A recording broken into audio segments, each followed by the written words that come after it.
नमस्कार पुणे. आज आपल्याकडे आलेली आहे होंडा हॉर्नेट 2.0 सर्व्हिसिंगसाठी आणि आपण या बाईकची रिअर डिस्क चेंज करून घेतलेली आहे, कारण जुन्या डिस्कमध्ये क्रॅक गेलेला होता. कस्टमरने डिस्क सोबत आणली होती, कारण त्यांनी पाहिले होते की डिस्कला क्रॅक गेलेला आहे आणि डिस्क चेंज करण्याची आवश्यकता होती. त्यासोबतच आपल्याला या बाईकचे हेड कव्हर ओरिंग चेंज करायचे असल्यामुळे आपण या बाईकचे टँक कव्हर खोलून घेतलेले आहे. तसेच या हॉर्नेटच्या आपण रिअर व्हीलच्या दोन्हीही बेरिंग्स चेंज केल्या आणि आपल्याला त्यातली एक बेरिंग भेटणं खूप जास्त अवघड गेलं. 6303 नावाची ही बेरिंग आहे, म्हणजे हा नंबर आहे तिचा. बट ही बेरिंग भेटणं मार्केटमध्ये खूप जास्त अवघड असतं. तरीही आपण SKFची जेन्युइन 6303 नंबरची बेरिंग अरेंज केली आणि या बाईकमध्ये फिट केली.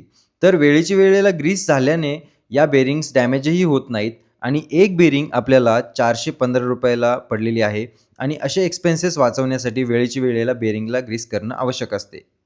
जर तुमच्याकडेही होंडा हॉर्नेट किंवा कुठलीही स्पोर्ट बाईक असेल, तर तुम्ही बिंदास येवले मोटर्सला कॉन्टॅक्ट करू शकता आणि प्रॉपरली काम केले जाते आपल्याकडे सर्व स्पोर्ट्स बाईकचे.